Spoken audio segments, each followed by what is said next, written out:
Now, fun fact, I've been invited to several podcasts to talk about how to use Pinterest for podcasters, and I talk to many people about how to promote their podcasts with Pinterest. However, this is the very first time that I'm creating specific content to help you to promote your podcast with Pinterest. As a side note, if you would like to have me on your podcast as a guest, just let's connect. If we are a good fit, I will definitely show up. Now let's break it down. First, why would you want to use Pinterest to promote your podcast? And how you can use Pinterest marketing to grow your podcast. But first, my name is Tereza Toledo. I'm a Pinterest marketing expert. I help businesses, creators, podcasters, and more to build their online presence with Pinterest and to grow. Actually, some of my current clients are podcasters, which is so funny. Why am I not talking about using Pinterest to grow a podcast if I help people to do that, right? Now make sure to subscribe to my channel to learn all about Pinterest marketing. And if you want to learn how you can get started on Pinterest marketing, how I help my clients and other businesses to grow with Pinterest, check below. I have some free resources that will set you on the right path. Pinterest is a visual search engine where people go to find ideas, inspirations, solutions to their problems, new concepts, things to do, things to try, and things to buy. Now they also use Pinterest to save those ideas so they can come back, looking for them later. People are looking for all types of content on Pinterest every single day, and your podcast may be exactly what they need. Now, this is not an overnight process. You have to be strategic and you have to be intentional. You will need to put in some work to succeed, but if you put in the work properly, intentionally, consistently, you will get results. It's just as any other platform. If you are here on YouTube creating content about your podcast, or if you're using Instagram or TikTok or Facebook, you also need to put time, effort, and strategy to achieve results. Now, aside from the fact that every piece of content that we publish on Pinterest lasts longer than any content that you can publish on social media, people are using Pinterest with intention to take action, intention to look for what they want, and they are used to the idea. They are actually expecting that they will have to click.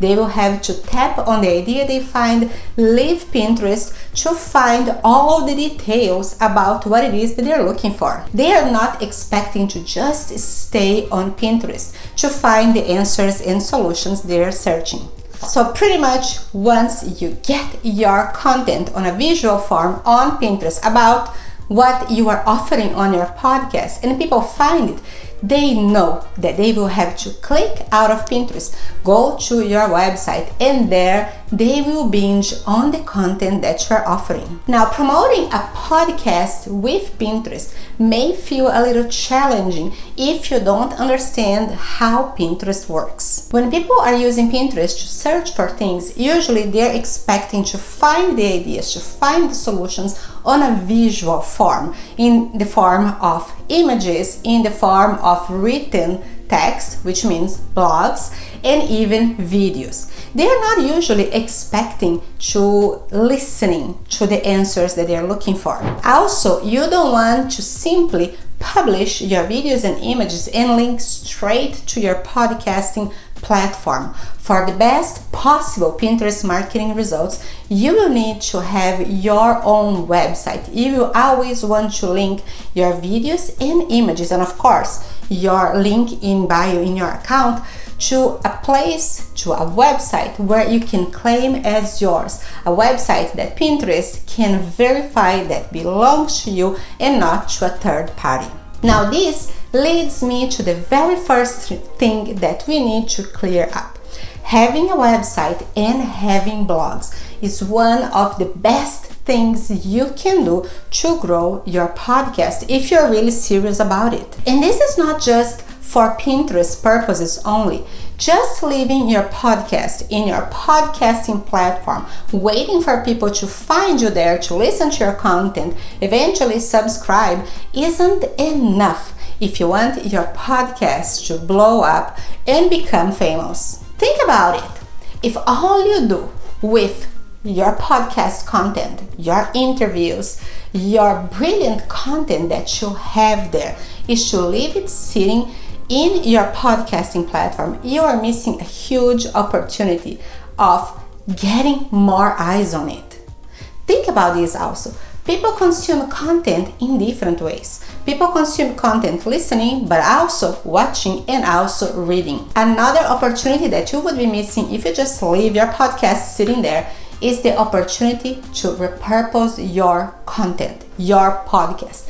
Each podcast, in the end of the day, can become long-form written content in the form of a blog.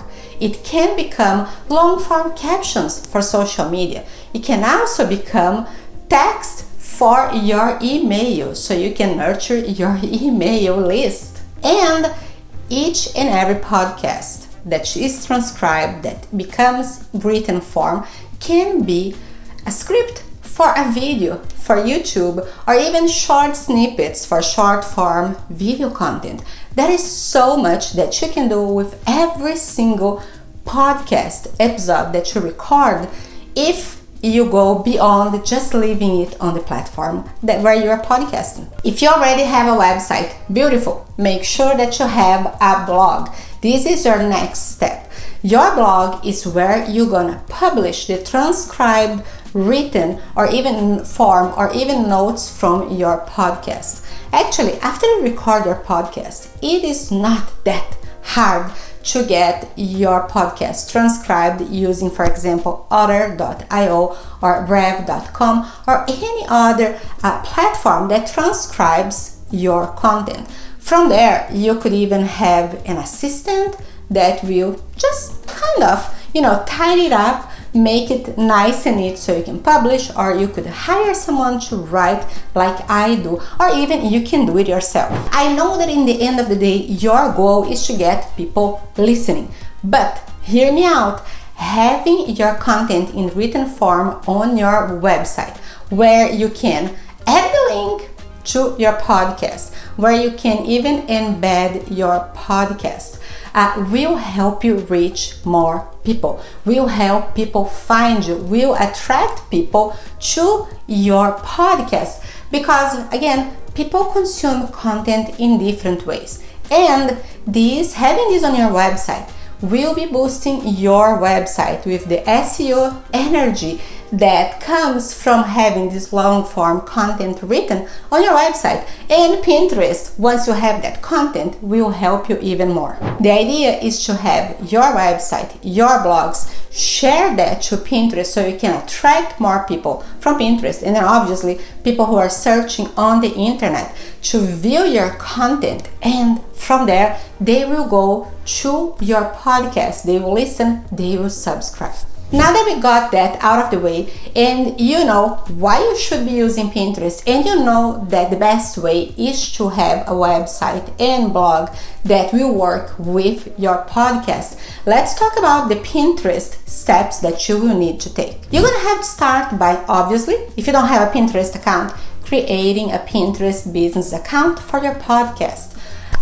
Second step, you're gonna add your website to that account. A lot of people create their business account and forget to add and claim their websites. Just adding the website in for your link in bio is not enough. You need to follow the steps that Pinterest gives on the settings area to claim and verify your website. Step 3, you're gonna have to do some keyword research.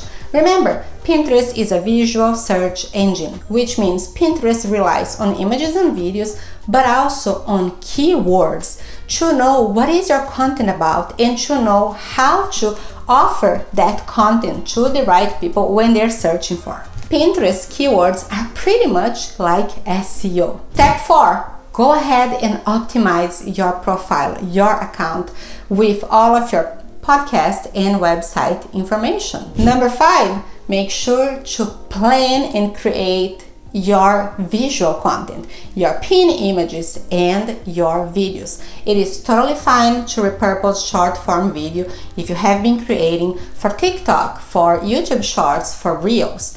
And you can repurpose images using Canva as long as you are resizing them for Pinterest purposes. Oof, that feels like a lot, but hang in there, keep watching. Let's wrap this up. Next, you're gonna start pinning. Yes, publishing your content to Pinterest is called pinning. You can definitely schedule your content. You don't have to be on Pinterest every single day. You don't need to be using content from other creators. I want you to only use your own content. And number 7, you need to implement your content creation and pinning strategy consistently. To see results, the best is to put Pinterest marketing in practice for at least 6 to 9 months. The longer the better. Remember, Pinterest is an evergreen platform. The content that you're publishing, that you're pinning on Pinterest today is gonna be living for months and years to come.